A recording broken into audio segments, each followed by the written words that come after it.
It is family reunion day on Place and Purpose. Artist Eric Wilder is our guest and is also cousin to Chairman Greg Sarris. Greg has fond memories of watching Eric dance as a child in ceremony at the Kashia Tribal Roundhouse on the Sonoma coast, and today these cousins will walk down memory lane together. Eric is the grandson of the dreamer Essie Parrish and is now following in her tradition as a noted artist and designer. Today's discussion will also revolve around what it was like to grow up inside of the strict Pomo tradition of respect for all things, and what that meant in the context of a young native artist's life in late 20th century California. Obi, Greg, and Eric also plan to address how art communicates truths and what art might be capable of revealing about the very nature of communication at all. Welcome to Place and Purpose with your hosts, authors Greg Sarris and Obi Kaufmann. And we're live. And we're live here. What it was like 9:20. We're like 20 minutes late. Yeah, because we couldn't stop talking, everyone, before the show. I was so happy to have Eric Wilder here, my cousin, that the minute we see each other, we just start talking stories. And there was a huge, beautiful, pileated woodpecker that met Obi and Eric and I out there, and we couldn't tear ourselves away, so forgive us. Right. You're so loud. That song was great. Wasn't that loud? Yeah, it was cool. I mean, it wanted us to see it. Yeah. Yeah. And then the drumming. Yeah. And it's there in the sunshine. You know, it's 35 degrees here. It's probably 15 degrees warmer up on top of that pole. Yeah, it looks warmer here than on video than here. Oh, yeah. We're sitting here at the bottom of the grove. You're sitting here too, Eric, in the middle of winter. right. We're like a couple this of is frogs. about the same weather as up home, though, at the res. Yeah, it's cold about up this there, too. kind of wet and cold like this. Except it's redwoods. See, we don't have redwoods. Did you drive down from Kashia this morning? From Point Arena. From Point Arena. Yeah, I live in Point Arena. Okay. Yeah. His wife's from there, I should say. Yeah. And the reservation is right near Stewart's Point. Is that right? I mean, it's not even on my map. Oh, the Kashia? Yeah. It's about 5 miles inland from Straight up the mountain. Yeah, Stewart's Okay. Point. I've never been there. Yeah. Skaggs Springs Road. Yeah. So what's your first memory of Eric there? I always tease Eric about this. So I was kind of a no-good kid. I was going up there when I was a young guy, like a young teenager, but I went up there because when they were doing like the brush house, the dances in the summer dance in the brush house out there, and we would sit on top of the car roofs and stuff. And I remember Eric, you always get embarrassed. He was a great young boy, but he was dancing. He had his glasses on. He was wearing glasses, and he was dancing. And I remember someone said, "Who's that goofy kid out there dancing? He dances pretty good." And then they said that was Essie's grandson, Eric, Vivian's son. So that's my first memory of Eric dancing. I mean, the first time I saw Eric, he was dancing as a young boy. Yeah, there was this picture that was published when I was a little kid, and I was dancing, and I remember that because my brother was there, and my brother's a year older than me, and everybody that was all getting dressed. They had all their regalia on, and the only thing left was just a flicker headband. I had no feather cape and none of the horns or anything that I could wear. But they were saying, "Oh, we don't have any more regalia." And I say, "Well, I'll just wear this." But my mom always used to dress me in these striped shirts, so I couldn't stand wearing those things. So I would always chew a hole in it right here, and she would always complain because I had a hole in my shirt all the time. But there's this picture that was published, and it's me dancing in my striped shirt and just the flicker on, my grandparents in the background singing. Yeah. Hey, would you guys draw me a little family tree here? Like, if you look up Kashia Pomo on Wikipedia or whatever, Essie Parrish's name is going to come up. Like, she's like the celebrity of the Kashia Pomo, right? And Mabel McKay's name often is conjoined there somehow. So. Yeah, though, remember, Mabel wasn't from there. She was adopted in by Essie. Mabel's Lake County, in fact, Eastern Lake County. Yeah. But those women were communicating in dream 20 years before they met in person, and they knew they were going to work together. And that's when Mabel tells a funny story. Some professor at Stanford said, to Mabel, "Well, I guess then you recognized her when you saw her," but Mabel, in her inimitable way, said, "Yeah, but she cut her hair a little bit." Yeah. This is Greg's biography. I'm going to hold it up to the camera here. Biography of Mabel McKay, Weaving the Dream.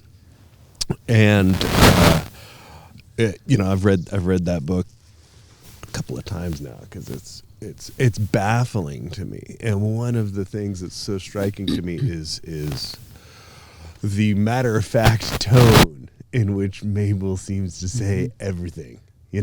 Like, this is just apparent. This is just I'll the let way Eric it is. speak to this, but I always felt that his grandmother was a little gentler. Mabel was tough.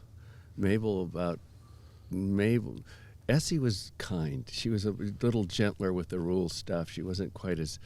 Mabel was like, you mess up, and Mabel was very kind of black and white about everything. And Essie was your grandmother. Yeah.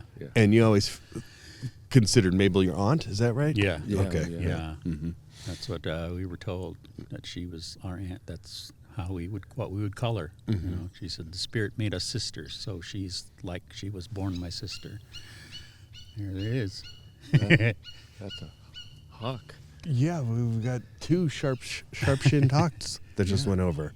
Sharp-shin. That's such a funny, common name. Call them sharpshooters. Sharp-shin. Chicken hawk. Chicken hawk. Yeah. Oh yeah. Yeah. Coyote's nephew. Coyote's nephew, right? Yeah.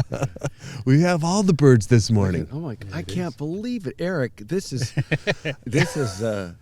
bonanza. It's It's an avian parade. Yeah. Just before we started this morning, we haven't told this story on air yet, right? So we were standing up there, getting acquainted and talking about what we were going to talk today. This enormous, beautiful, healthy, young pileated woodpecker was just on top of the telephone pole there. Fantastic. Yeah, we didn't even try to hide itself, which they usually will do. Right. Okay, so I could just keep going back and forth, talking to that woodpecker again and again. Talking about Mabel, for the difference between, one of the differences between Aunt Mabel and my grandmother Essie was when my grandmother would doctor someone, she would tell them why they were sick or where their sickness was coming from. But Aunt Mabel you'd have to ask her. Yeah. But then, she was straightforward with the reasons. She wouldn't sugarcoat it at all. No, that's a good way to put it, Eric. Your grandmother would explain it and go into detail and gentle, and Mabel was just right with what it is. And sometimes you might feel hurt or like she's direct. And Mabel especially was very, very strict about the rule. She always worried about your grandmother with all her granddaughters around on their menstrual time. She always worried about that. Mabel would worry about your grandmother that way. But Mabel, when she would teach a class or something, she'd tell the girls if they were on their period in that room or when she gave a lecture, she'd tell people to get out. I mean, and a lot of to non-Indian people, that's like rude or what is that? Mabel didn't care. That's the way she was, really strict. Yeah. I just always learned that if they're hurt, then they know that it's true. It's allegiance to the rules first. Yeah. Right. And that's how you respect. Yeah. You respect the rules, the way things are done. Yeah. Before. And you're respecting the spirit then. Yeah. Okay. Yeah. Okay. Yeah. So there's that relationship between respect, power, and then poison. Also, right? Like there's these triggering mechanisms between what is known and potentially what will happen in the wake of that knowledge. Eric said something interesting when we were talking earlier, and it's the truth. He gave a story about this, but if you don't know the rule, if you haven't been taught something, the land will forgive you or let you get by to some extent. But and that's why, as I was saying when we were talking, why a lot of stuff that we know you don't tell other people or share, give songs to, because there's rules associated with that. And once you know the rule and once you know the story, if you don't live up to it, then you're vulnerable. Then you could poison yourself, poison someone in your family. By poison, I mean hurt, bad luck. So anything could happen. And when the doctors doctor Mabel and Essie, they would trace that. They would see what went wrong on this earth. Yeah. There's a like a sort of Damocles almost, right? I mean, there's an aspect to that of once you've eaten from the tree of knowledge, you don't go back. Is that an extension? Maybe of the that could be applied to the metaphor. It's sort of weird to put it in those Judeo-Christian terms, but in a way, Yeah. I mean, I guess let's turn that around then. Like storytelling. I've heard you say like you have a problem with the word story, and I my uncle. Oh. Yeah, my uncle Otis. Yeah. I was talking to him about that, and he said, "I really hate that word." He goes, when it says stories, then it makes it sound like it's made up. Believe. Yeah. Make believe. He goes, I like to refer to them as historical events. Historical events. Yeah. Well, that's interesting because it's a history that is happening now. Yeah. You know, I mean, I always have this problem too with like the idea of sacred time that we've talked about many times. Is like, you know, this place, this time when people and animals. You know, all the people were animals, all the animals were people, and yet before the world was fixed, right? That word comes up a lot, and you know, fixed is such there's such a double entendre there. It's like fixed can mean repaired, but it also can mean like put in place, right? And so.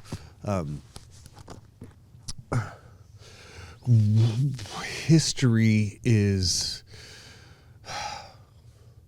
something that is still unfolding. I mean, I think again, you know, it's living. It keeps it's going. living. It It's never living. stopped. I think of the etymology of the word gospel, right, which is good news, right, in Greek, which is the idea that like, you know, these are truths that are all time, for all time, you know. But what Eric was saying and what his uncle Otis was saying, I think, is, and I don't want to put words in Eric's mouth, of course, but if it's story, then it's not something you're going to believe or see as relevant. It's just something like you can read in a book and throw it away. Whereas if it's these things that have happened, they're there to teach you because they actually happened. Mm-hmm. Does that make sense, Eric? Yeah, and then when I do storytelling, the one thing I do when I end it is like I say, you know, my grandmother, and I talk about who she was, and she could cure sicknesses, and I tell this story about my grandmother. I was sitting with her one day, and she couldn't get around at all, hardly, and she was still smoking, and she picked up her pack of cigarettes, took out a cigarette, but she didn't have matches, and I was sitting on the bed behind her, and I was watching her, and she was looking around, trying to find a match, and then my aunt was in the back room, and she was looking for her, and finally she just got frustrated, and she put it in her mouth, and then she put her finger on the end, and it lit. I'm like, now that I think about it, I was like, I don't know why I didn't get her a match. I was just watching, you know. Maybe that was showed you. Yeah, I was like, okay, that was something I needed to see, you know. But it was wow, you know. And then one time I was alone with her, and I was saying, Grandma, you know, you're such a amazing person. You're a great person that you could cure sicknesses and things, you know, and you developed a written language for our people. And she said, I'm nobody. She goes, that's the spirit, she said. That's the spirit working through me. She goes, I'm just a human being. I'm nobody. I'm nobody special, she said. But she was so concerned about our people being lost, our people not growing up and not knowing who we are. So she said, that's why I did all of this. And then she said to me, I'm going to tell you something. She said, but you cannot repeat this until after I'm gone, she said. She goes, you know what I could do? She said, the spirit can use me to bring back people from the dead, she said.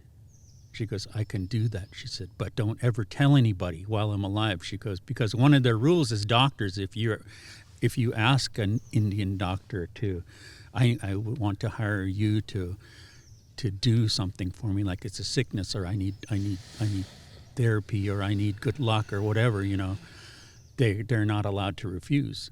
And she said, They can't say no. Yeah. Mm-hmm. And then people are she goes, they find out I could do that. She said, I'll be bothered endlessly by people wanting to bring their dead people back to life, she said. And she said, I don't want to be burdened with something like that, she said. So I never said anything while she was alive to anybody about that. But, and I remember one time when we were little kids, we were at her house with my grandfather, Sidney, and her. And my grandfather came out from the bedroom, and he called all of us, all of the grandkids, to come into the bedroom. And she said, I want you guys all to circle around here. She was sitting on the bed. My grandfather was sitting in a chair. He pulled it up, and we all circled around. She goes, we're going to sing. She goes, I need you guys to pray with me, she said. She goes, the Spirit showed me and told me there's an earthquake coming. It's in the earth, and it's coming, she said. And it's going to be worse than the earthquake they had in 1906. It's going to be way worse, and it's going to be a lot of destruction, and a lot of people are going to die, she said. And we need to stop it, she said. And so we sang and prayed, and it was scary because I was like, oh, I don't want people dying, And then so we did. And the earthquake never came, and I kind of wondered, well, where's all like all the handkerchief holders and all the waitresses and all that, the older people, why did she call us, And I never did ask about that, but later on in life, I found out that I was at this. It was like a summer program that this petroleum scientist guy was running, a summer program for kids, and it was all these different kids there. Not just there was not many native kids, but it was all different races, and he was teaching them all this scientific stuff about geology and the ocean, and they had to have a native component. So they asked me if I could come and talk to the kids about, and I talked to them about plants and about things. And one day we went to the beach, and he was talking about the striations in the rocks and the formation of the earth and all that stuff. And then he kind of was like, because he was a petroleum scientist, retired, he was like, so Eric, is there anything that you want to say from about, the Kashia people about the water or whatever, and kind of seemed like, wow, he's kind of like, I don't know if I really like the way he's talking about it, Mm-hmm. And I said, yeah, let's go down to the end of the beach. So I said, I want to tell you guys some stories. On the way there, I broke off a piece of bull kelp about maybe 2 feet. Bull kelp, for folks, that's big seaweed with a big knob on the end, if you've seen it. Yeah. Go ahead. Yeah. And so I was telling them, I told them some stories, and I said, what I'm going to show you, I said, we used to get yelled at when we were kids. And it was a sunny day, no clouds at all, just blue sky.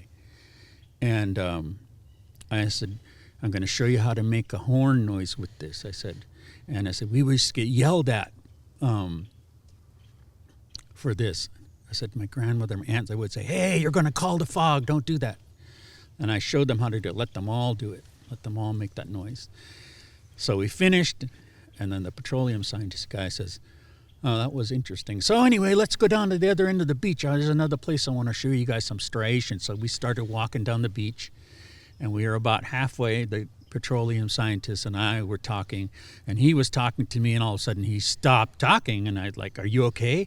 He goes, I don't believe it. He was looking at me, I thought, and he's like, I don't believe it. Eric, I don't believe it. And I'm like, and I realized he was not looking at me, he was looking behind me, and I turned and looked, and there was fog coming around the rocks.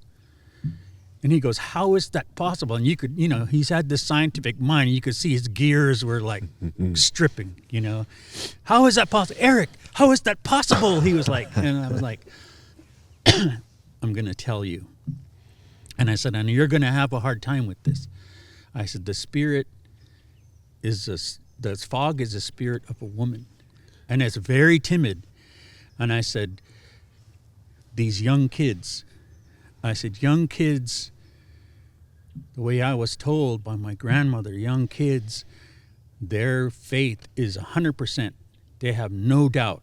And they're calling this fog, and they believe they're calling this fog, and it's going to come. And this fog is coming because of these kids. They have power that adults don't have, because adults always have a little bit of doubt. Their minds are open to it. Yeah. And I said, and that's why this fog is coming. And that's when I realized that, then that really clicked in about, that's why Grandma called us in to stop the earthquake, because we were little kids and we had that power that she needed to stop that earthquake. Yeah. I know Bernice told a story about because the fog is a woman, it's a female spirit. I won't necessarily tell it, but it's a story about how to attract it, bring it into the land. The old people would bring it into the land, depending on if you were a man or a woman, how to attract it. Do you know that story I'm talking about? Yeah. But I'm not going to say it on air. But, It's lascivious, isn't it? It's typical Bernice, but I believe it because she knew a lot of that kind of stuff. Huh.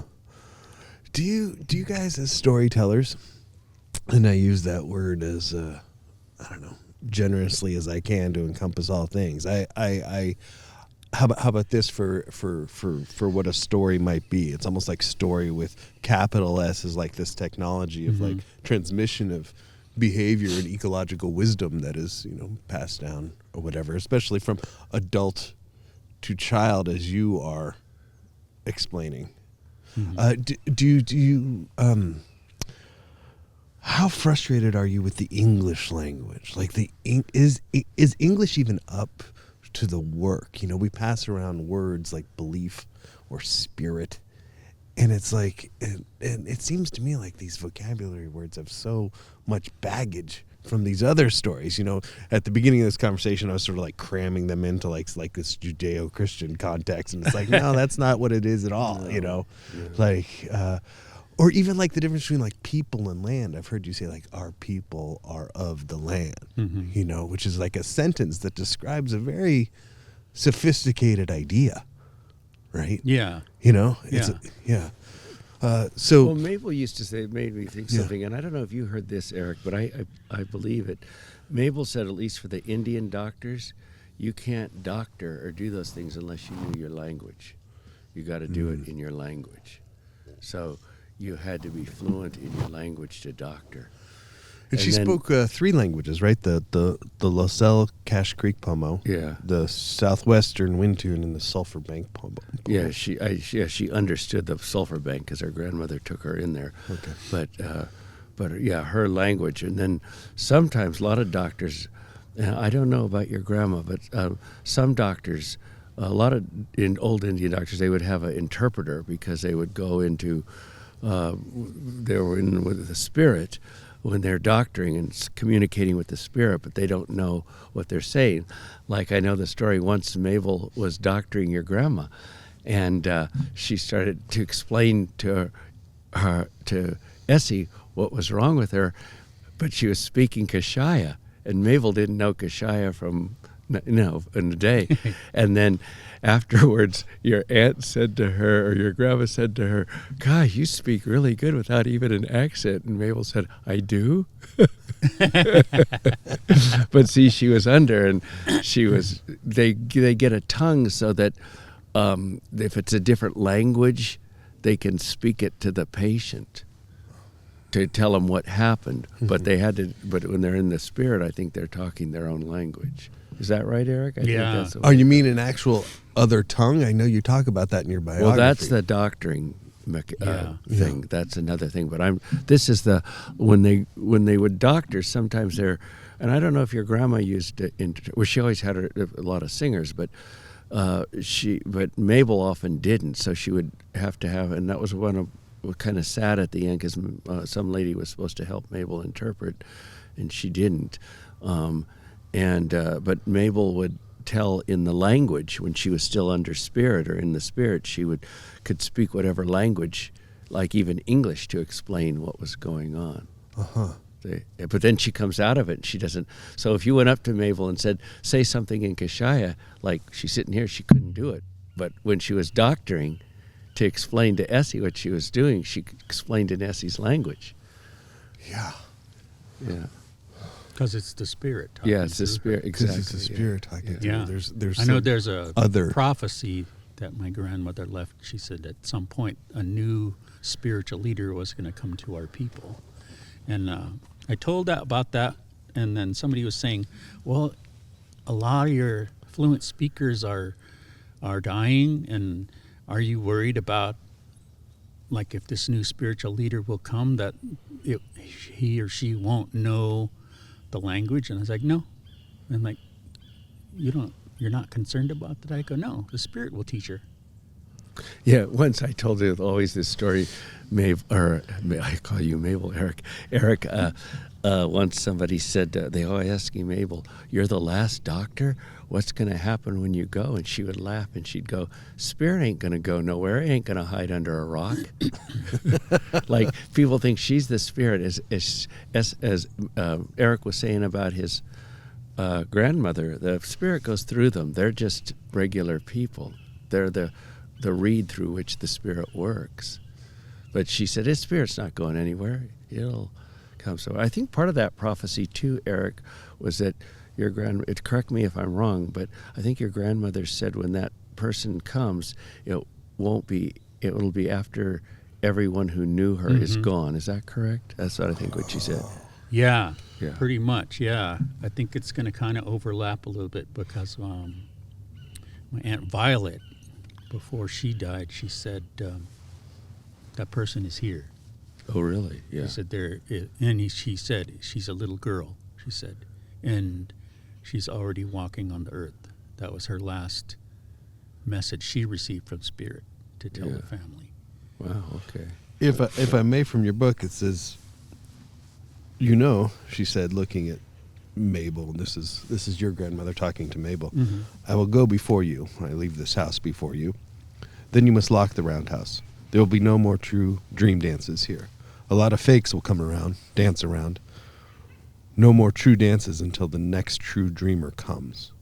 But no one who knew me will be that person, that dreamer. Mm-hmm. That person will That's come what in I the meant, future, yeah. quite a ways, I guess. I caught it pretty good. That's what I meant to say. Glad you remembered that. Yeah, but that's exactly true. That's what Mabel told me. There will be a few still faithful to me and my family. You'll take care of them. You must still give thanks. Give a strawberry dinner each spring and an acorn dinner each fall. Even without the dancing, just pray and bless the food. Pray and bless the food. Things can go on like that. Yeah. Wow, that's fascinating stuff. So Yeah, that's important. That's important because we have to.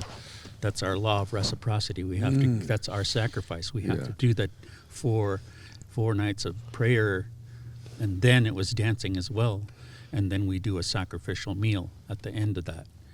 But even my grandfather, during our strawberry festival, he got sick.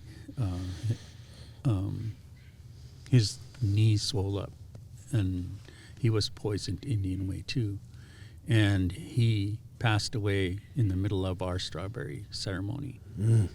But I was going to stay with him at the house that night. Yeah. And he said, "No, you got to go." He said, and I go, "No, I want to stay with you, Grandpa." I said, and he goes, "No, I'll be okay." He said, "This is important. You have to go help your grandmother," he said, "and this is for our people. This is for our people's health, and this is for the creation, and it's important. You need to do that. That's important, more important than anything else," he said, "to take care of that." He said, so I went, and that was the last time I saw him. Yeah, I heard that. I always wonder what happened. I never did ask Mabel what, because I heard that somebody did that to him. Mm-hmm. So it's through dreaming that the spirit is engaged? Is that the process? What? Well, there's many. It can come anyway. It's everywhere. Mm-hmm. But the dreamer gets the message for whatever she needs to do on this earth. The spirit tells her how to teach, how to keep the rules going, also what might go wrong, visions in the future, for the future, the things they may see coming, that kind of thing. But with the spirit, there's many ways it comes. Yeah, I mean, there's not. For me, it's different. Yeah. For me, I don't know what it was like for them. Yeah. And, because my grandmother she would get her messages in dream from the spirit, because she had 4 doctoring spirits that would tell her things and show her things. For me, I'm not a doctor or anything, but I do have my cross clamshell necklace, and then my handkerchief. Because you're a Way up on it. handkerchief bearer. And then, if I ask for guidance from that, the only way I can explain how I receive guidance is it's like if you're trying to figure out a math problem or some kind of problem, and all of a sudden you go, oh yeah, that's the answer. That's what it feels like for me. Like the answer is there all of a sudden. That's how it comes to me. It's not like some spirit is talking to me. It just gives me the answer, and I'm like, it's just like, oh yeah, right, okay. Is there a relationship between dreaming and writing? Like the reading, the transmission without the words, without the spoken words. It all comes with guidance, like for me to do storytelling, I have to pray beforehand and prepare. It's kind of like in our roundhouse. If people are going to come and watch a roundhouse ceremony, they have to go through what's called a wayasi, which means they have to go through. They have to walk a certain pattern, and 4 times. 4 times. And that then, number comes up a lot. And then they can give a sacrifice for that, but then they're clean of all of their sins or whatever, and then they're pure and they can participate or watch the ceremony. But even so, they can't. When Eric said pure, they can't go in there. That doesn't mean they're drunk or stoned or something. They don't get cured of that, but they can't go in there that way. Yeah. Or menstruating. Yeah. And so it's the same, like if I'm going to do storytelling, or like today, if I'm going to talk about what I'm talking about, if I'm talking about Aunt Mabel or my grandmother or my grandfather, all the stuff that they did was through the spirit. So I'm really talking about the spirit. So I had to pray for that and ask for guidance for that.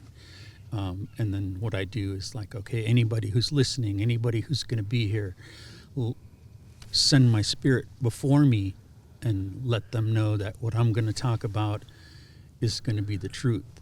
And I'm not here to hurt anybody's feelings. Let them feel who I am in my heart, so that they know that they can feel that I'm a good person, that my intentions are pure and out of love, and maybe hope they learn something from it, and that's what I do when I give talks too, and because I didn't do that at first, and I would have people, well, you guys were defeated people out of here and all this stuff, but it doesn't happen anymore, because it's like the way I was taught was like, you do that and it calms their tongues, she said, because people that speak like that, she said, they don't follow rule or anything. She said, the way we're called, like the bodiless spirit, the evil spirit, will use those people and use their tongues to say stuff. She said, because they're not prayerful and they're not strong in that way, so they don't have a way to stop themselves. She said, it just uses them. She said, but if you're going to do good,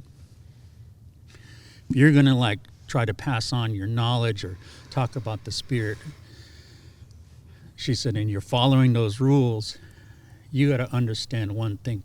This is how I'm going to teach you. This is how you pray. You protect yourself in this way. She said, but you got to understand, and this is what I heard from both Aunt Mabel and my grandmother and my grandfather and my aunts and my uncles, was that you can't do good without the bad. The more good you do, the bodiless spirit isn't going to like it and become more attracted to you. And it's going to try, it doesn't like what you're doing. So it's going to get more active, but you just got to understand it's bodiless. It can't hurt you, but it's going to try to show itself and show things, and it could be jealousy in other people, that kind of thing. But you just have to understand what's going to happen, and you know how to calm it. You know how to feed it. That's basically that's the songs. Yeah. And then Eric said something that's really important about the sacrifice. You asked about writing. So I tried so long to write Mabel's book, and she kept saying, no, don't do it that way, don't do it that way. And then finally it came. It just came, and it came out. And then I was told by his aunt and Aunt Mabel, every year you put up a dinner for that. You have to sacrifice. You put up a dinner for what you gave away. Because I gave away some knowledge there. What you just read, that's our business. Yeah. And nothing is free. Nothing. Right. So there's a sacrifice. And then when I was given that basket, my costume, Mabel said, and I didn't know it, I was a young man, she said, you're going to go out amongst the crowd. You're going to be many people around you. And she said, this is to protect you, because people will go after you. Mm-hmm. And they will say things, and they'll go after you. And she said, you're going to need this. And so everything what Eric said, what I was given, each person, depending on what they're going to do in life, like him saying he was telling stories or speaking to people, there's a purpose to that, and then a prayer that goes with it. It's not just something alone. Yeah. Does that make sense, Eric? Yeah, I mean, it's the same with my art, Yeah. the cultural, traditional art stuff that I include, like basket designs and imagery from dancers and things like that. That becomes my burden, because I have to sacrifice for that every year now, because those things, those basket designs, those regalia, they all came from the Spirit through our dreamers, through that, and so that's a spiritual thing that I know. So I have to put up a sacrifice for that every year. Okay. And I'm like, people would say, can you do this? Can you do that? And I'm like, yeah, but that's just one more burden I have to be able to sacrifice for that. It just doesn't end with me giving them a piece of art. So you being able to make the art Mm-hmm. is a gift from elsewhere. Yeah. Oh, yeah. And to give That knowledge of it. back, right? To give it. Well, I wonder. He knows where it comes from, so Right. he knows what he has to do for it. Right. Yeah, but see, that's the thing I was thinking about when I heard your intro, was that, God, we could be here for hours talking about this stuff. I But hope we will be. But the thing is like, we could talk about the dancing, where the feather dancing stories came from, what it was like for me to get training in dancing, what I experienced, but all of it, making sure that we have our strawberry, our acorn ceremony, is all of that is for our law of reciprocity, so that all of those things will still be there. It's our respect to the spirits of the land, for the creation, for all the things that are living here, that are part of us. That's why we do it, because we're a part of it. And even when I talk about, like, people will say, can you read this? We were doing this land recognition thing, and I'm like, I know what already is missing from it. Before you even hand me that, I said, you're gonna say, oh, this is the Aboriginal territory of so and so, and we wanna thank the animals and the river and all of that. I said, but you don't mention yourself. I said, by not mentioning yourself, you put yourself a part of it. I said, you're here now. You're not native here, but you're part of this. You affect it. And I said, there are some people that are destroying it, but there's other people that are trying to preserve it. And I said, so you have to acknowledge yourself somehow too. I said, by not doing that, you're not respecting it. Mm-hmm. How can you respect it if you don't acknowledge that you're a part of it too now? Mm-hmm. You're here. And you're God's, you're the Creator's children, like I am. So At the end of the day, we're no different. right.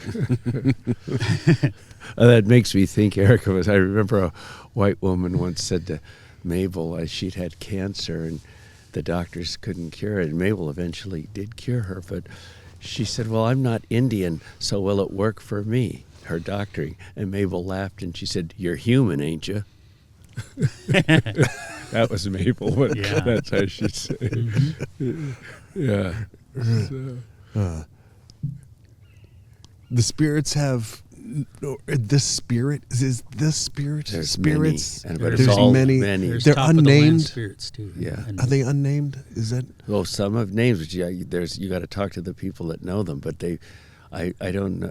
I don't know. There's many. There's the one, and then there's one is many. It's kind of complicated.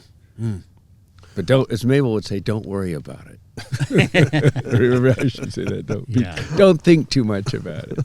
You know, I write these big books on nature. I sweat the details, you know, and you know, for better or for worse. I mean, I consider myself foolish in so many ways because I'm sort of like endlessly hungry and curious for what you are saying and these stories that you have, especially as a guy whose focus, love, and vocation is all things California.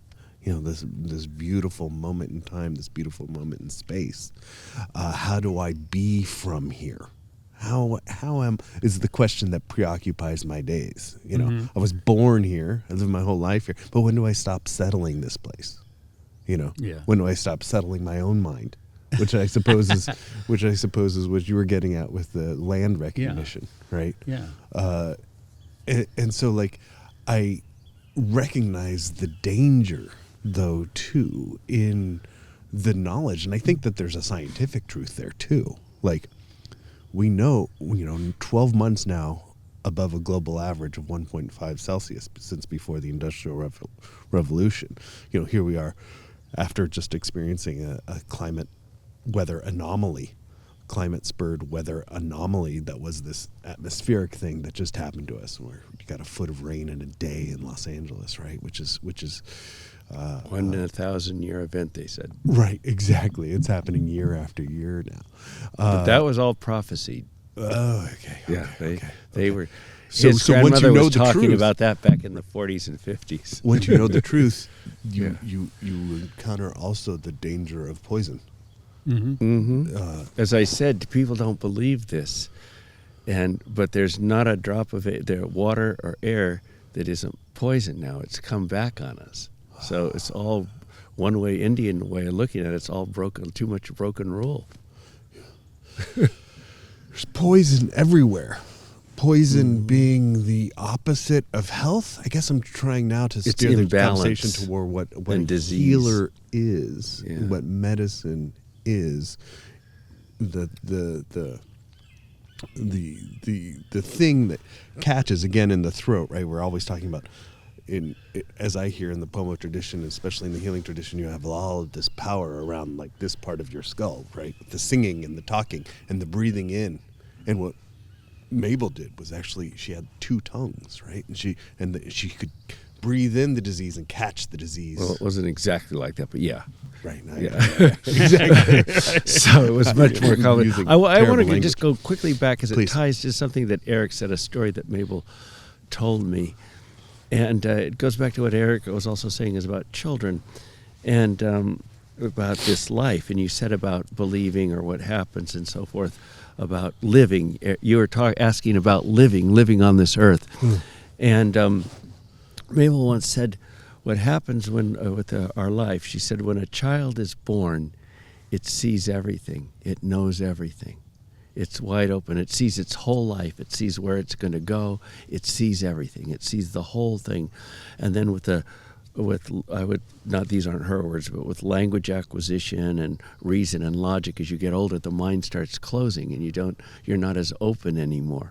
And she said, and then if you live long enough, she said it's like a mirror breaks apart when you start thinking and going to school and getting smart, so-called. The mirror kind of breaks apart and your mind isn't as open anymore. Those are kind of my words there. But she said if you live long enough, you can put the pieces back together and see your whole life at the end. You can put it back together if you live right and all the way to the end. And then I said to Mabel, I said, well, what's that in between? And she goes, that's what you call living. Yeah. So see, I like that circular. Well, yes. And where you live, you don't worry about getting the answer, because they just right here, right now. We're living. I gotta solve the problems, though, Greg. How do I solve the problems? You know what? The first thing is, I've learned, Greg, you don't have the power, so just give up to it. And the answer is what we're doing. Like I'm not a doctor. I'm not a dreamer like them, but each of us has a spirit to do something and do it right and well. So that's your medicine. That's what you're supposed to do if it's good. Can men be dreamers? Oh yeah, Oh, yeah. sure. Okay. There used to be all men. Yeah, before the And they Maroon. came Yeah, before, another lady named Annie came, and she came after Contact. yeah. And then my grandmother was after her. There were 4 for Kashia. But they were all men before that. Yeah, There's the 4 number again. And then I said, Big Jose and Jack Humboldt. yeah. And I talked to my people when I became tribal chairman, and I said, I've been thinking about our history and trying to have this event to bring our people together for one day. And I said, thinking about all of the dreamers that have come, I said, what I realized after I became tribal chairman and having to lead my people in a different way, I said, is that I have to rely on the women. The women are our backbone. And I said, and look at our spiritual dreamers, our doctors. I said, after Contact, that was a hard time for our people. We were landless. We were struggling to survive. And who are our dreamers during that time? That's when women dreamers came, because we needed that strength to keep us together. And I said, so I don't think that was a mistake, that we were in need of that kind of strength. So that's why now it's been women.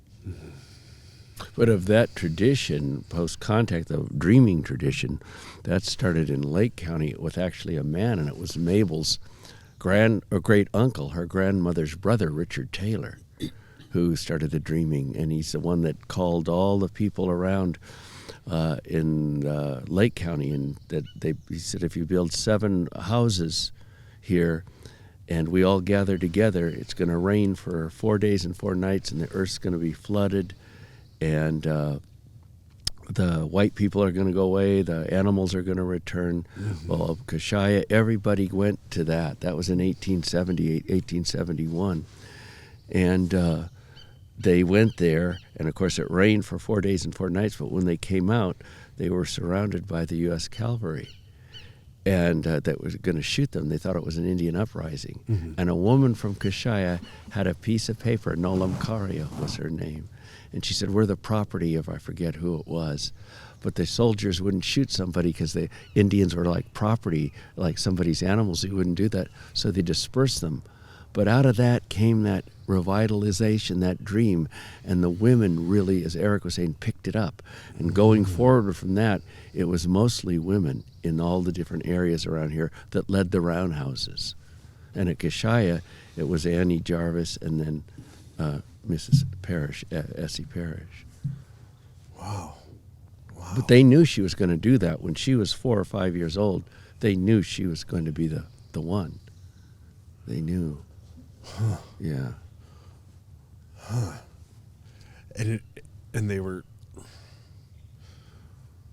It was the way, because things were so bad, as Eric was alluding to, so many murders and death, mm-hmm. that this dream came about of these dreamers that would lead and keep the people together in the roundhouse, keep the culture going.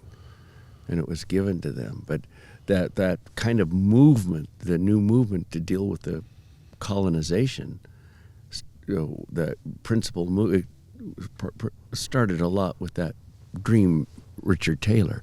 Oh, yeah. Mabel's grandmother was Sarah Taylor, and it was her brother, Richard. Okay. Or they called him Lame Bill sometimes. That's such a striking story. The idea of value of the people, and from the soldiers' eyes, was economic property, yeah. right? Not intrinsic value, because of no, they were Mabel's plea. Art, you're human, aren't you? Yeah, Yeah. Yeah. I mean, it was. talk about a story that is made up, right? The value of money is just something that we tell ourselves has no objective truth. I wonder about the value of what the more than human world offers us as the true source of power. It's not money. Money seems like such a funny construct, a funny story to tell ourselves. Yeah, but those are horrible times. I mean, and it's to the women, these leaders, these women leaders, that in the roundhouse against all odds, discrimination. Remember, Indian people were forbidden to practice their religion, but these women kept it going in the roundhouse against all odds. I mean, that's a power in and of itself. That spirit. How do you feel about the future? What happens next? What's the state of the world now? Like, as far as resurgency goes. Well, survival. I hear Mabel's voice, and Mabel will say, "Well, it's gonna go on." Yeah, right. Yeah, that's the thing. That's the thing that I heard growing up was like, well, a lot of the kids now, they're into all of this new stuff, and they're gonna get lost, and what are we gonna do? And I wanted to do the traditional stuff. That's what I wanted to learn. And then my cousins and stuff were like, why are you only teaching Eric? Why do you spend all this time teaching him? And she goes, because he wants to know. Nobody else wanted to know, And the thing that I learned from all of that is like, it doesn't matter how much technology or how advanced things are doing. The rule is still the rule for the land. The spirit of the land, the animals and everything, our relatives, they all have the rule we have to follow. Creator rule doesn't change. No matter how much modern things happen, the rules are still there. And if you abuse it, eventually it's gonna teach you, that it's more powerful than anything else. That's where you see all this weather stuff too. It's the land too. It's not gonna just sit idly by and die. No, it's gonna get mad. You made me think of one more thing, and I know you have a question, Eric. But Eric, that's when I love talking to Eric, because even among my own people and a lot of other Indian people, they have a kind of different interpretation of things. But when at the end, when Mabel was kind of sick at the end, I went to thank her, Eric. I said, "Mabel, why'd you do all this for me?" And she just said, "Because you kept coming back." Like you want to learn, right? Because you kept coming back. So it wasn't like, oh, you're doing all this, but she for whatever reason, and it was the greatest blessing. As I always said, Mabel had more wisdom in her little finger and knowledge that she gave me than all the professors at Stanford. The calling. Yeah. Here's something that I've been chewing on, and we sort of talked about it briefly, Greg, in previous episodes, but I've been thinking about what California was then and what America is now, and how it's so much in a liberal context, lowercase l, sort of Enlightenment speak. We have this idea of the melting pot. We have this idea that at least it was an ideal in the 20th century, beginning to come loose a little bit in the wake of what is so often referred to as identity politics in the 21st century. The word tribalism is often thrown around in contemporary media as a pejorative, as something that's fractionating. That is a negative,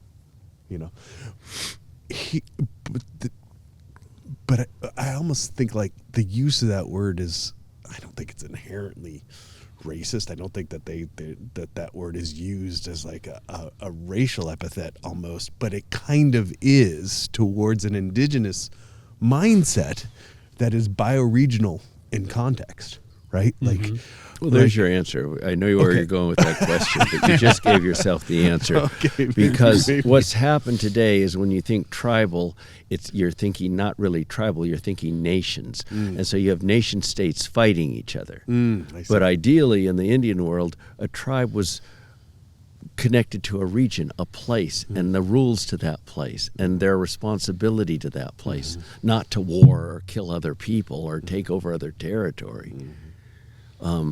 So I think... But like there's 7 Pomo tribes, right? 7? Is that? 7 dialects. Dialects. Okay. But there's many more groups within those. Yeah. And there's many more groups within those. That's right. But isn't there something about that diversity of language, that diversity of peoples that is a resource itself? It's the model. It shows you where the old-time people spoke several languages, and they communicated in trade and respected boundaries and territories and differences. That, like nature. Right. I mean, the bay tree doesn't want to be a redwood tree or take over a redwood tree. Right. The redwood trees live west. The bay trees live over here. I like that sort of distribution of resources within the arboreal habitat. It's the way it is. Yeah. How about is there though like some lesson that might be like applicable, I think, almost in this era of like, you know, red versus blue or whatever, where all the like, let's just turn down the temperature of the discourse and I don't know, viva la difference, right? Like, I think non-native people need to be more, I don't even know what the word is, but they need to know that we're still here. Okay. I mean, Greg, I know Greg's experienced the same thing I had as a tribal leader. Yeah. You know, I went to the supervisors meeting here in Sonoma County talking about our water rights to them, and one of the supervisors said, I didn't even know there were still Indian people living out in that part of Sonoma County. And I'm like, you're a supervisor representing the county and you don't even know who lives here. Wow. You know, how can you? And then, you know, then the governor was saying, you know, we're talking about our rights and our concerns with other tribal leaders. And the governor says, well, I understand your concerns, but my concerns are the citizens of the California, not you people. And you're like, Really? Really?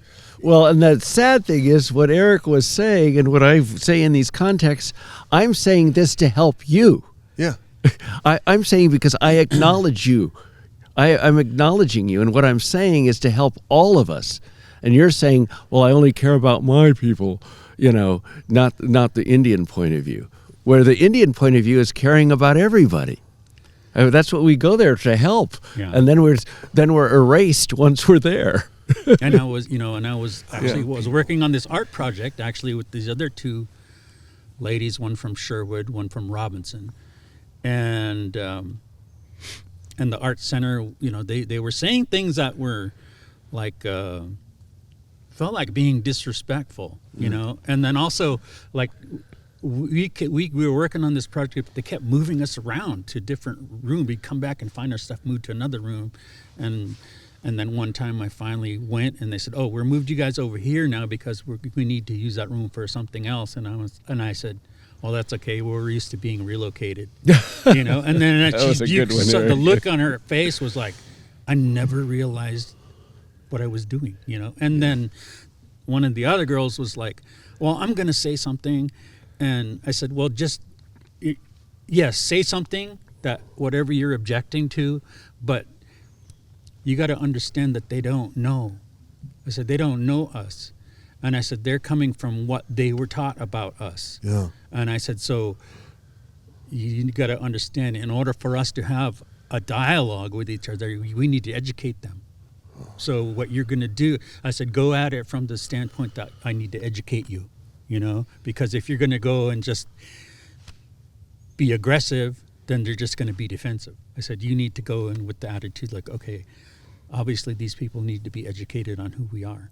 You know, I said, because your people were removed from this land back in the 1800s, and now we're here today, and we're the first Native American group here doing something here in Mendocino since that time.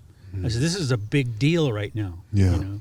So we need to explain that to them, you know, so they understand how significant this is. Yeah, it's an art project, but our people are here for the first time since the 1800s doing something here on this land. And representing this art is going to represent your people's story, you know. So I said, that's the part we need to tell them, that story, so they can be educated and appreciate what it is we're doing, you know.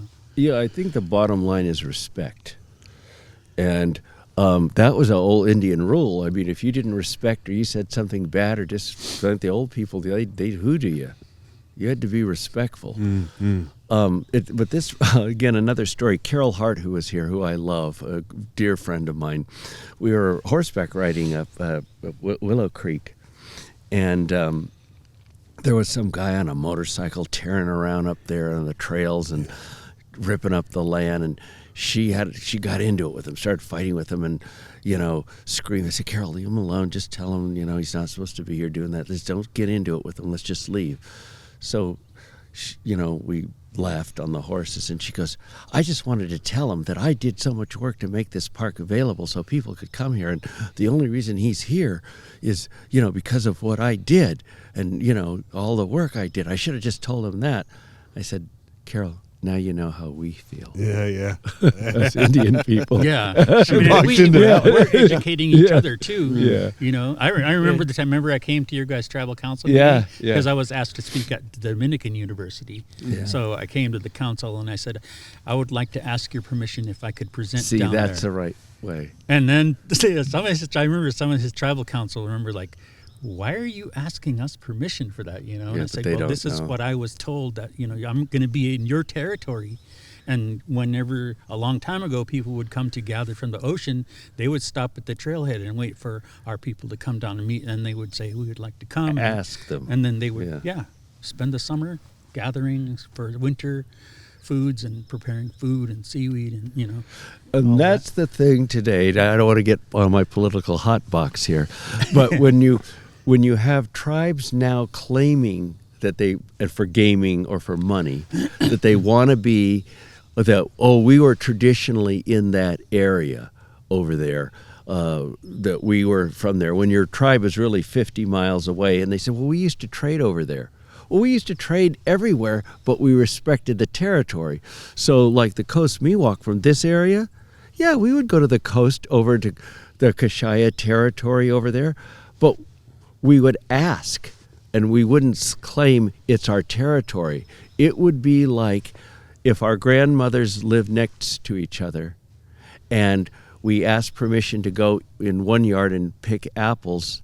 That wouldn't mean 40, 50 years later, 100 years later, I used to go in your grandmother's yard, she let me pick apples, so now I'm going to claim that land as mine.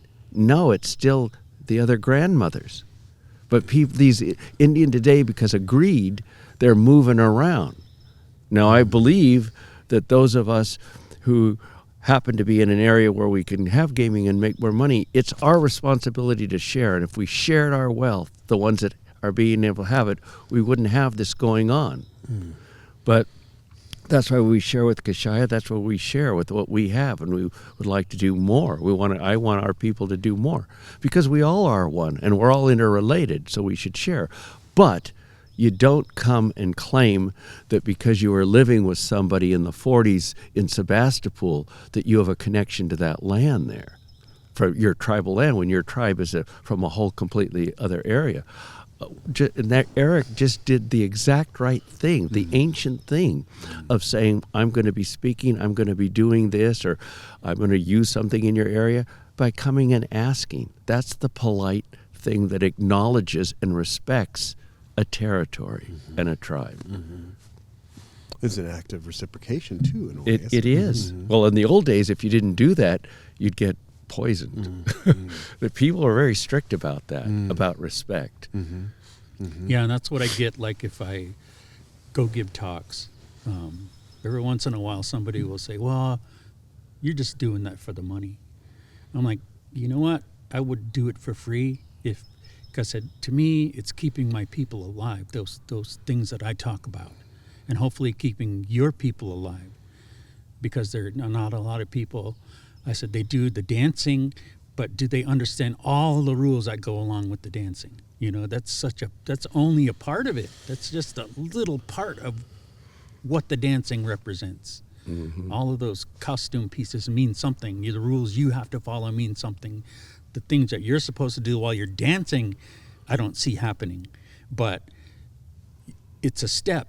You're on that step, and that's good to see you're on that journey, but you still have a lot to learn in order for you to make that stand like, well, I think you're doing this, and you don't have enough knowledge to make that kind of observation at this point, you know.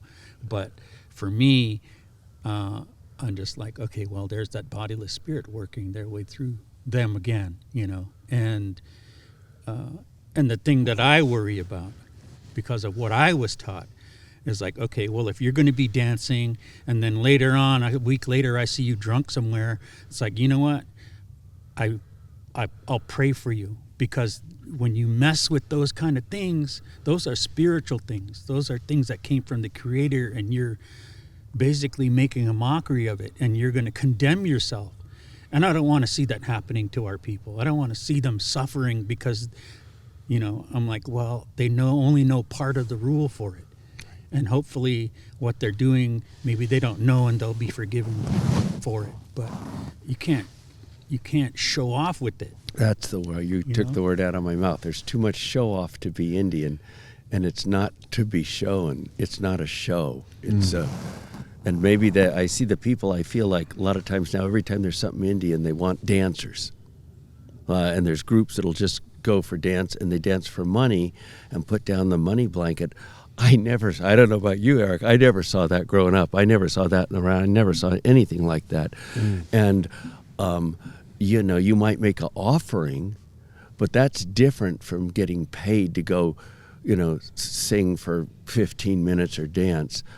As I said earlier, I admire that the young people want to learn these things. But there's, as Eric was saying, there's so much rule to that. And I don't know, because I don't interview them or anything, but my sense is that they don't know where a lot of that is coming from, or they just say, well, it's just social dancing, and anybody can do social dancing. Well, even a social dance, a feather dance, even that is full. I don't even want to say even that, because it's equal to every other kind of dance with rules and everything, the way I was taught. But, you know, I'm outnumbered a lot, so I have to respect and... Yeah, I respect that. I respect that they're trying to hang on and carry on and be Indian, and that's good. That's a good thing. I hope more people would do it. But the thing for me is I would like to see the real rule for it, you know. The one thing I know, when I was on the board on the museum in Marin, they had a big time they wanted to do there, and the lady, non-native lady, she goes, "This is great, isn't it? This is such a big time is where a lot of dancers come together." Right? Yeah. And I said, well, it's not the real thing, though. She goes, what do you mean? I go, if it was the real thing, then where's the spiritual leader? Mm-hmm. I said, there was no ceremony to clear the grounds. And I said, even the people that come to watch have to go through a ceremony to be clean for it. I said, even though they say it's only for, you know, just for entertainment or whatever, I said, they're wearing regalia that came from the Creator. Those things have a spirit. Those things were brought forth through the Spirit by the Creator for a reason. And I said, and the songs they're singing, those came through either the spiritual leader or even the creation. And I said, those songs weren't just made up. You know, that all has to have some kind of respect for it. But I don't see that part of it. And I said, and I think that they don't realize that important part of it. That's really important, you know, because it needs to be respected. And it's not for you to respect me for it. I said, it's this stuff around here, the stuff that sacrificed itself to make that regalia for you, to protect your people, to protect your family, to respect the creation with. Those things have sacrificed their lives for you to have that, and you need to respect it and be respectful of it. But I don't think the knowledge is there, and I don't, and I'm like, well, I don't want something to happen to them from that. But I'm not going to say it's wrong. I'm glad that they're trying to hold on to it. It's just that I think I wish they had more knowledge sometimes, because I see it not happening. Because I know I've seen dance groups sometimes saying, well, we're the real thing, and what you else you've been seeing isn't real. We're the real thing, and we do this, and I'm like, a real leader of the dancing wouldn't talk like that about other groups. No. They would never be disrespectful like that. That breaks my heart to see that. Yeah. But I'm like, okay, well, I'll talk about those things and put that knowledge out there. But am I better than anybody? No, I just was taught all this stuff, and but a lot of people there. will interpret that he's thinking he's better. See, that's the thing, and that's the problem. And they'll go bad at him and say, well, he's just, because he's Essie's grandson, he's thinking he's better, and he's trying to tell us what to do or something. And it's hard. It comes back because he's going to get that in his face if he even tries. That's why I don't say. But it goes back, Eric, to what we were talking at the top of this conversation. Two things: rules. There's rules, and I just wonder if because I don't ask, but my sense again, Eric, is that these people don't know the rules. They don't know the rules. And there's a lot of rules to all of that. And that goes back to the other thing that we said at the top. You asked about locking the roundhouse. That's why even a lot of Eric's cousins and the people up there, they were really mad at Mabel because she locked the roundhouse, right, and destroyed a lot of the costumes. But she was instructed to do that by Essie. And why? Because Essie knew that the people wouldn't be living up to the rules to that stuff and doing that. And rather than hurt themselves in there, she was protecting them by locking that house. Is that right? Yes. Yes. And they said, well, Mabel's not even from here. Why is she doing that? Right. I wanted to be a singer. That's what I wanted to be when I started out. When I first got my way up on, I was 5. And I was given duties then. And my grandfather said, now it's the responsibility of the other handkerchief holders to teach you. And I'll teach you on what your duties will be. And they'll get more as you get older, he said. So the thing I started out doing is helping my dad get wood for the roundhouse for ceremony, and then helping to cut brush for our brush house, or do the little shade for the picnic time over the tables, and then I would get to cut all the pies and cakes for during our sacrificial meal picnic. And then that's what I started out doing. And then eventually I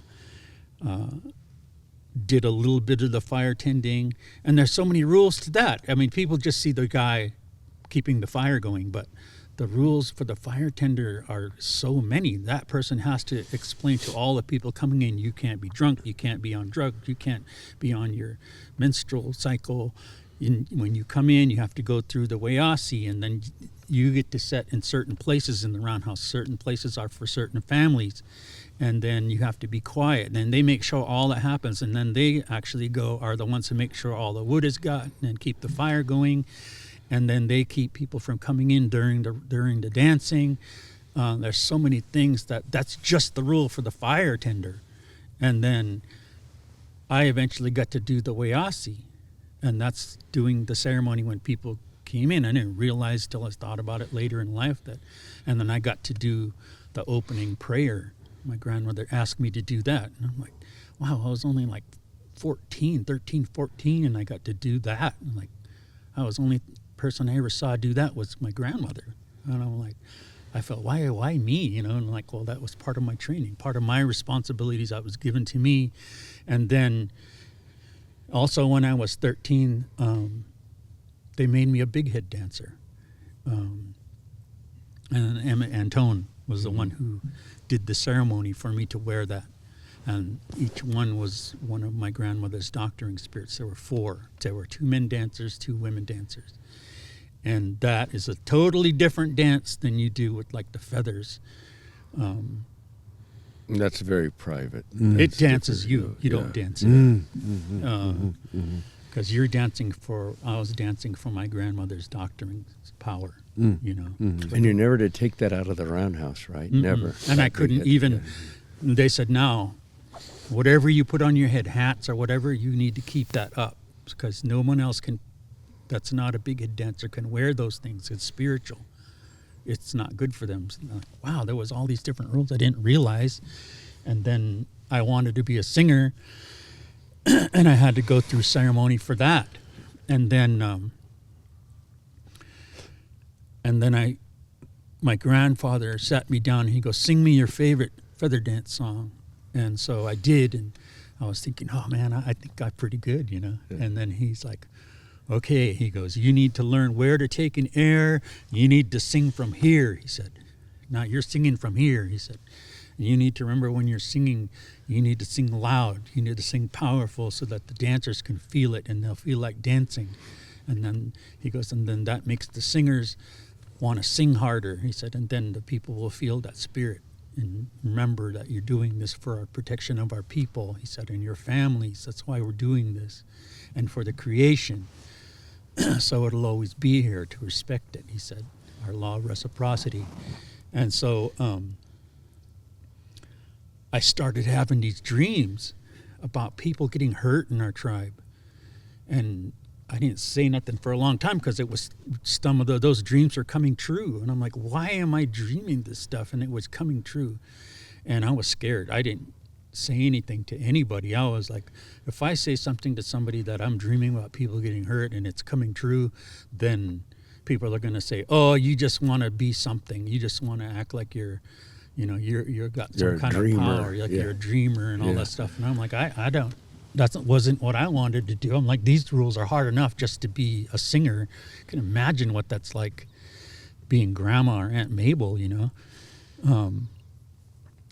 And then I finally told my grandmother, and she said, yeah, I gave you part of my power. She said, when I made you a singer, she said, because she goes, you're a handkerchief holder, she said, and you're a protector of our people. She said, so when you see that, the Spirit's showing you that, then you pray with your handkerchief. Pray it don't happen, and it won't happen, she said.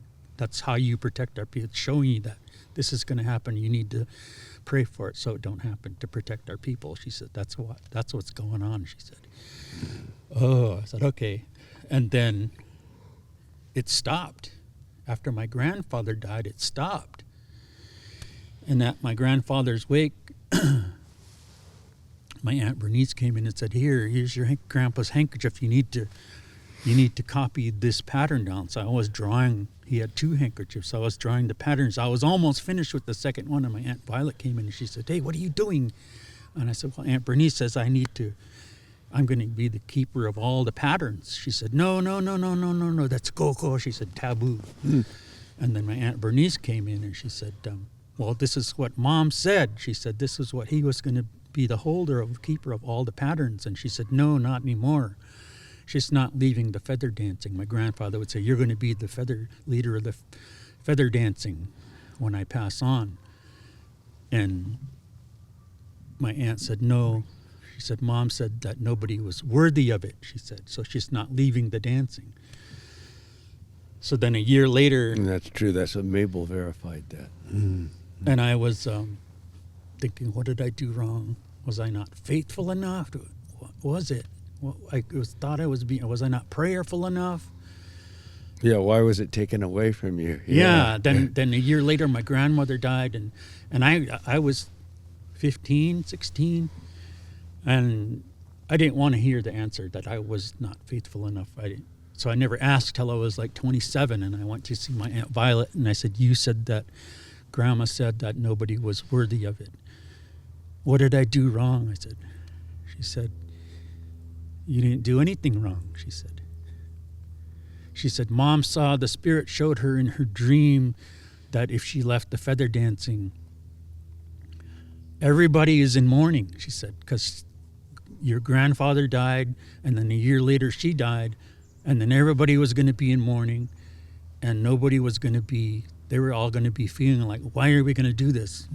My grandfather's gone, and my grandmother's gone. Why are we doing this? You know, there's no leader. And she said, they're all in mourning, she said. And so you're going to have all of these feather dance costumes, regalia. And she goes, you were taught they all have a spirit, and they have to be danced for each season, 4 times a year, at least. A lot of rule, see. She said, and if that doesn't happen, then those things, because they're made out of plants and animals, they become a sickness in the owner. And the spirit showed that because nobody was going to support you, you were going to become sick from that. And wasn't that what you were seeing when you were seeing those sicknesses of those things early on? Yeah. And she said, you were going to die. That's what she saw. That's why she didn't lead the feather dancing. She said, because she saw you were going to die. And I was like relieved, but then sad, because I liked to dance. I wanted to be a feather dance singer. And I'm like, I learned all of this stuff, you know, and like I can't use it now, you know. And I don't know, I was just like lost for a long time from that, you know. And what am I going to do with all this knowledge I learned, you know? Because that's what I wanted to do. I didn't want to do anything else. I wanted to be on the reservation and be like my grandfather and be a singer and learn about medicine plants and foods and things like that and learn about our places. And that was what my interest was, you know. And that's what I was learning. My grandfather came from Point Arena, and he was telling me things about Point Arena and telling me how he got his songs, you know. And he said that he went through ceremony up there, and he was given songs by the singers up there, but then he went down to the river, and he said, I went down to the river, and there were these 4 tall birds. They looked like cormorants, and they were waving me over, he said. And I went over to them, and they said, we're going to lay you in the river. And songs are going to come down from the river, and they're going to, he goes, and you pick out the songs that you like, and those will become your feather dance songs, he said. So he said they laid him in the water, and just his head was sticking out, and he said I could hear music coming from up river, and they were coming down in the water, he said, owing over my body, he said, flowing over my body. He's like, oh, it's the most beautiful music I ever heard, he said. And he's like, oh, I want that song, and I want that song, and I want that song, he said. And when I was done, they lifted me out of the water, and that's how I got my songs, he said. And then I heard a recording about this old man had come to ceremony one time. My grandfather was talking about it. And he was talking about, he comes from Colusa County. He said there was a roundhouse in that mountain there. And he said he went up into that mountain, or these young boys went up into the mountain, and they found that roundhouse in the mountain one night. And he looked inside, and inside were all these animals. He called them animal people. They were upright, dancing. Bears and mountain lions and squirrels and raccoons, and they all had feather regalia on. Flicker headbands and horns made out of feathers and the feather capes. And they were all dancing around the fires. Even the birds were flying around with feather regalia on around the fire. And over in the corner were all these birds, and they had clapper sticks, and they were singing these songs. Clapper sticks are what people used to keep. I have a picture of it. I don't know if I can find it. But anyway, they were over in the Eric. corner. Sorry, I don't know if people knew what that was. They were in the corner singing. And you could hold that up for me. But This one he's talking about. Keep going. yeah, Eric. but those boys said they were the most beautiful music they ever heard. And they watched them dance all night long till early in the morning. And then they left, snuck out, never got seen. And they went back every night for about a week watching them dance. And they learned those songs, and they learned how to make that regalia, and they learned the dancing.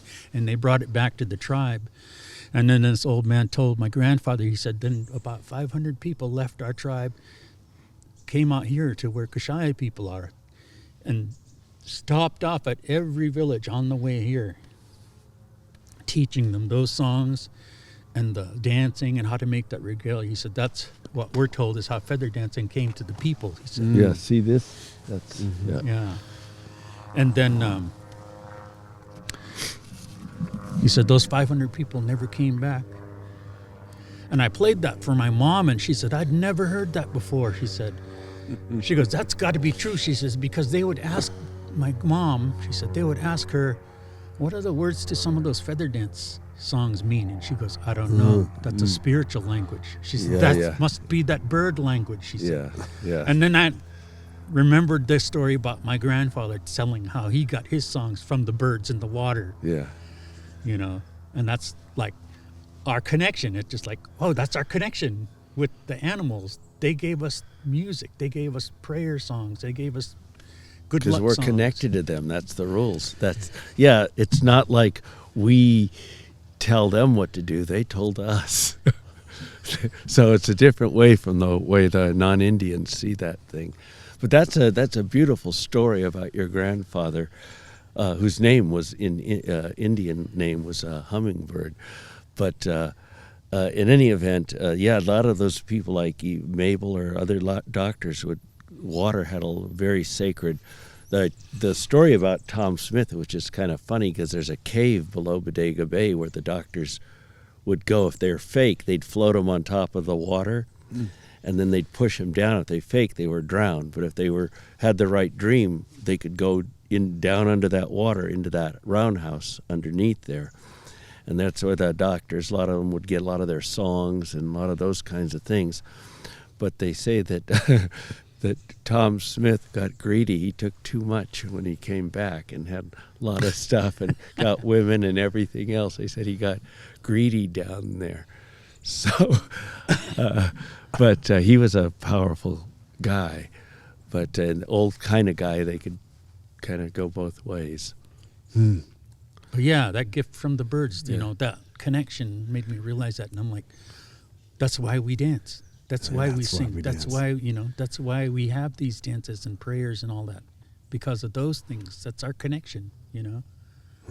That's how we're connected to them, you know. One way, anyway, you know. When did art come into your life? After that sort of switched vocations. I kind of drew already, but...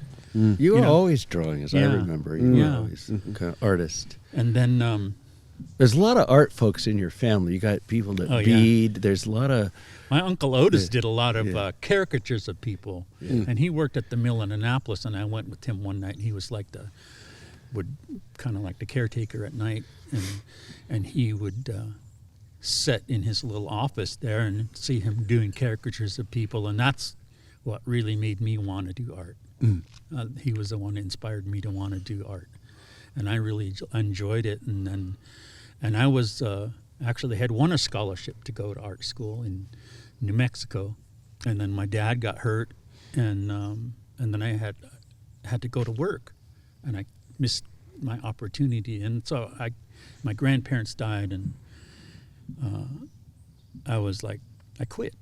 I just would do like a T-shirt design or something for somebody, but I never drew for myself anymore until my daughter was born in '91. And then I met this guy in a comic book store, and he just brought that passion to draw again. And so I just was doing pinups eventually in his store, and then a company saw my work and asked me to do an animation for them. And I'm like, I'm not an animator. I don't even know how to do that. So they said, oh, just try it. So I did this animation for them, and then they eventually hired me as their lead animator. And I'm like, luckily they hired an animator too. And so he was teaching me animation on the job, basically. So I got to work on Star Wars: The Phantom Menace as a level designer. Then I got to work on a Simpsons game doing animation, and they did character design stuff in animation for a MTV show called Celebrity Deathmatch, a game for that show. I remember that show. And then I did a lot of concept art on other games that never got published, but eventually that led to me quitting that industry to go to work for my tribe, and then they wanted somebody to help do language preservation, and so I work with the language fluent speakers, and then use my art to create lessons and stuff with them on that. And then, then I also knew stuff too. So I actually learned a lot from them doing that. And then my sister asked me to do greeting cards, and I'm like, why? Who would want to buy my art? I did it for myself. That's it. I just enjoyed doing it. And she's like, no, people would love it, and I did it. And She was right, by the way. yeah, and people loved it, and so It's gorgeous work. Can you buy it online? Eric Wilder Graphics Company? EricWilderGraphics.com. Yeah. Okay. And then EricaWilderGraphics.com, everyone. Yeah, that's right. That's right. And then now I work as a graphic designer, and I realized that my life had come full circle. I wanted to be all this just traditional things, and that didn't work out. And I wanted to go to art school, and that didn't work out. And then I ended up working as an artist, which was amazing. Loved it, And then now, using my traditional knowledge and my art, I'm able to do both, to share that information that I learned, and then be able to present it in a way that it'll help people to understand it a lot easier, Lots of big circles today here on Place and Purpose. Do we have questions? We probably have lots of questions. One person commented, the dancing is like the flower, but you need to have the stem and leaves and root. That's right. Which is Right. not unlike something you said to me recently, that I can show you the creek, but I can't show you the source of the spring. The rules, the respect, rules, lot to chew on there. People get very, non-Indians get very concerned about all this rules because, people don't like rules. They don't like to be told what to do. I don't know about but a lot of people don't. Yeah. Or they just want to do what they want to do. But everything is living, and you wouldn't go. People always say, well, I go around hugging trees and this kind of thing, and I love nature, but you have to respect nature. How do you know the tree wants to hug you? Right. Wants you to hug it, right? I mean, because for us, it's like you wouldn't go around hugging everybody that walked down the street. Mm-hmm. Why would you go hugging every tree? They're a living. They got rules. Everything's got rules. It's to remind you that you're part of everything and not in control of everything. Well, I think that to engage any wisdom tradition, you have to follow rules. Last week I gave the keynote at the ecology graduate group at UC Davis. And here I am, an artist talking to a bunch of ecologists, and I make these big books on nature. And I must cite my sources. These are not my thoughts that I'm presenting as ecological science, right? These all have very specific, annotated citations need to be written in an exact kind of way, because you have to respect the rules of, otherwise nothing makes sense. Without rules, nothing makes sense, I guess is what it's how we know who we are. It's how we know who we are and what we're talking about. Yeah. Right? Yeah. Is how communication and meaning are actually conveyed at all. How do we balance our rights with our responsibilities? It's very non-entrepreneurial, isn't it? I mean, it gets to some of the rhetoric of what freedom is, and Steve Jobs declaring that, you just got to move quickly and break stuff. As if that's like a way of doing things in any sustainable manner. It's one way of doing it. Or it's not how you sustain a culture for thousands of years. Right? Well, we talked about AI, I think last time, the artificial intelligence and generative. What's that? It comes up all the time. Yeah, as it should. These days, yeah. But as I was saying, I think I was saying, I don't remember exactly what I was saying, but that it'll never be able to replicate life, because the way life itself generates and responds, and it's not going to be that, because even AI, no matter to what extent it's doing, is man-made. It's We've programmed it. Well, that's interesting. That's interesting. Like, what do you think about that? Like, okay, so personhood seems to be something that's growing definition legally. You know, like the Yurok Tribal Council legally declared that the Klamath River is a person. Sure. Okay. Yes. So, but then I wonder, like, Mabel saying you're human, aren't you? You know, but I wonder if at some point when we are dealing with a non-human person, maybe some emergent entity from the technosphere, if you will, you know, that says, I feel and think and yet how would you heal that being by nature of its own existence is wounded in the world as a... How's AI going to doctor? How's AI going to doctor? How do we doctor AI? What spirit is AI going to be working from? Right. Well, I think that comic books actually offer a lot of wisdom in this kind of thing. Comic books, the tradition of comic books and like science fiction and fantasy literature in general have this like prescient quality of being able to sort of like predict what's going to happen and how we're going to deal with it, whether it's like utopian visions or dystopian visions or how humans deal with like the superpower that is knowledge in general. I mean, we are superpowered beings as opposed, you know, at least as far as our access to technology goes, right? Our access to innovation, the power that we wield is not unlike a superpower to those who might have come before. Our agency to change our environment by pushing a button is, something that must be considered with great caution. And it's something like the archetypes of comic books that can show us.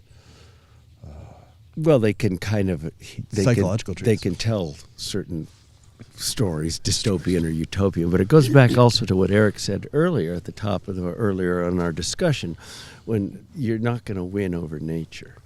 It's just not going to happen. Right. Well, I guess I believe that. If maybe I don't know. I don't know. Right.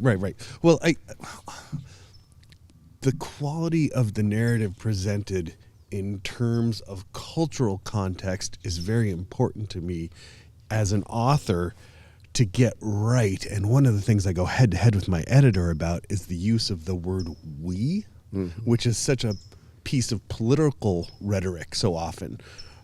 We need to do this. If only we could understand this. Well, who is the we? Like, if we were able to impose policies, we? Like, is it the colonizing mind, the indigenous mind, the political entity from Sacramento, the cultural entity that is represented in so much media? You know, it's like, is it me and my family? Is it, you know, so like even the use of the word we, which is so excellent to hear you say, our people are of the land. That is so specific in a way that I really appreciate, because that follows a certain set of rules, there we are again, and a respect for the language and the power that language has. And Obi, don't forget, everybody's from the land. They've just forgotten, and some people haven't. Right.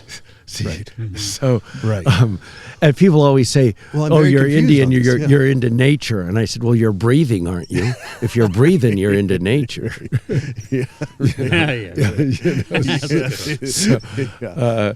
Well, that is true. Oh, and here come the bluebirds.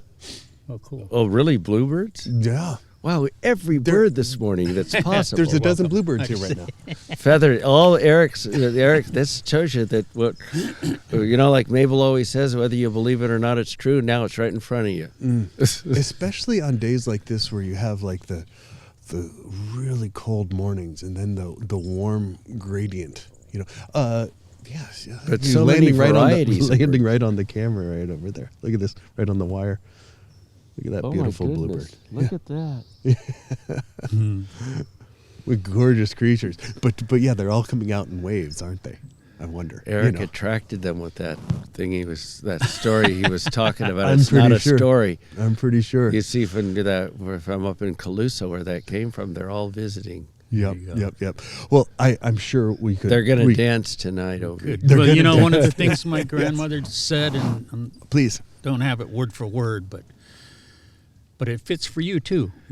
Is like she said, each one of us. In each one of us is our grandparents and our ancestors too, and each one of us has a talent. Each one of us has to bring that out for the people to see, especially the children, she said, so they won't be lost along the way, so that they won't grow up like the wild weeds. And that's part of both of you, your gifts, you know, is you have that talent. You have that talent to bring your knowledge out and what you've learned from other people to bring that out. For me, I feel like I need to say to people that are listening that aren't from Kashia, is I don't represent you. I don't pretend to represent your tribes. I can only talk about Kashia. It's disrespectful for me to talk about this is how Cloverdale is, this is how Point Arena is, this is how Grayton is, you know, this is how the Yurocks are. That's disrespectful. That's a disrespectful thing for me to talk representing those people. They have their own laws and rules which are similar, but I can only say this is how we are supposed to conduct ourselves in nature, in the world. And so, you know, I just want to clarify that for people, because I don't mean to disrespect anybody. I can only talk from my knowledge that I was taught about my people. Right. And I think that when I hear you talk about that problems that you have, it's like, well, you know, that's brave. That's a brave thing that you are to bring that out in writing for people to see, because you're going to get critics. As I get critics, as you get We critics. talked about it last time. Brave is just this far from foolish. Yeah. I was Obi was concerned, and I said, Obi, you're lucky it's small. You'll get it big and all of this. When I published the Mabel book, I got a letter from an Indian woman up near Chico who said, she hoodooed you. She was no good. She's a witch. You're telling all these lies, and she was an evil person and all this. So somebody said, well, what did you do? And I said, well, you know, I wrote what I knew. You know, if you don't believe this, write your own book.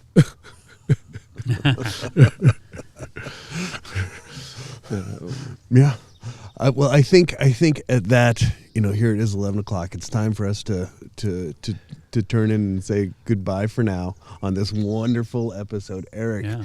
Eric Wilder, thank you so much. I learned so much today, gentlemen. Sitting with you two is just such a gift. So much. I learned so much today, gentlemen. Sitting with you two is just such a gift. Thank you so much. We used to go on all night, by the way. Oh, I'm sure. We would be I'm up there sure. talking all night at the table, at his aunt's table. We'd go on, because he says something that reminds me of something, and then I'll say something that reminds it, because I remember all the things, and I said, did you remember this, or did you hear about this, or didn't you hear this, or, you know, and sometimes you got to check, because some things I think, am I remembering right, or did I get it right? I'm sure. So you can't. We're not alone. So when I'm with Eric, I feel like I'm in a safe place, and that all the stories open up, and that because we share so much, you know. And like the way Mabel and Essie came together. I mean, a lot of the Kashia people, I don't want to talk about the Kashia people, but a lot of them were very angry when Essie brought her in, but she was picked. That's who she picked. That was who to come. So I was a lot from Mabel, and so I heard a lot from that side. And, of course, he was raised with his grandmother. So when we come together, there's so much of that history coming together. Yeah. Oh, I'm sure. Well, I know I speak for our audience when I say thank you both, gentlemen, so much for sharing such personal intimate narratives. As I told you, this was an exciting time because I knew I was all like, couldn't sleep even last night to Eric too much because I thought, Eric's coming up. Eric, I get to see you, Eric. Because, he's living up there at Point Arena and I'm busy here. He's busy there. And, whenever I think of something, I think, God, I wish I should. And then Auntie's not here. And so I think, God, I wish Eric was around or I wish I want to ask him about this or did he hear this is going on? Or when I see we have relatives that are around here and they're doing certain things and I'm going, wow, I feel kind of alone sitting here. If Eric was with me, I know what he would be thinking, but I don't say anything. And as I say, it's good that everybody and all the young Indian people are trying to pick these things up. I think it's good. I think it's really important, though, that they explore and ask the questions about the seriousness of and the beauty, the deep beauty of what this is all about. Non-Indians are interested too, for Yeah, sure. yeah. The indigenous critique, the idea that we've got this knowledge, we're open to it, and we're ready to accept the responsibility of it, is a very dangerous proposition, but very exciting also. The birds are showing themselves to you, Obi, just like they're showing themselves to me and Eric. Very good. Very good. So, Place and Purpose, we're going to wrap it up. Next month on Place and Purpose, we've got the founders of Shelterwood from Cazadero are coming down. And look what I have here from Eric. You've got to see this. A piece of Eric's beautiful artwork. It's Waterbug Copeland Creek. Stealing Copeland Creek, packing the water. Eric, I can't thank you enough. The guy is a genius, and I'm not just because he's my cousin, I'm bragging, but it's true. And I'm so happy. You should check out the work he does. It's beautiful. It's honored. It comes from a tradition. Eric, I can't say enough for you, how much I admire you, and glad you're on this earth. And your whole family. I see his niece because she's working at the casino, and I tease her mercilessly. But anyway, Eric, thank you so much, and thank you for being here this morning. And Obi, always with the questions. I think this was the one morning, Obi, you got overtalked. I know when you talk, I'm like, oh, I'm writing words. I got to look that word up. Oh, gee whiz. I'll tell you. I learned a lot this morning, my friends. I certainly did. Thank you so much for sharing. We got a comment here that people loved Eric's stories. Now, today, the winner for somebody gets a book by me and a book by you, Greg. We've got the winner is Tony Cohen from Los Angeles. Wow. Okay. There was a Tony Cohen who was a lawyer, wasn't there? Yeah. There must be a different Tony Cohen from Maybe. Los Angeles. Okay. Tony, congratulations. Yeah, very good. And stay tuned for the March episode with the founders of Shelterwood Farms. That's going to be great. We're going to have our first conversation with two people. Wow. And once again, maybe, who knows? Yeah. Eric Wilder, thank you so much. I don't know about your finger. Your fingers like yeah. All righty. Until next time. Okay. Thank you so much. Thank you, everybody. Thank you, everybody. Okay. Bye-bye. Bye-bye.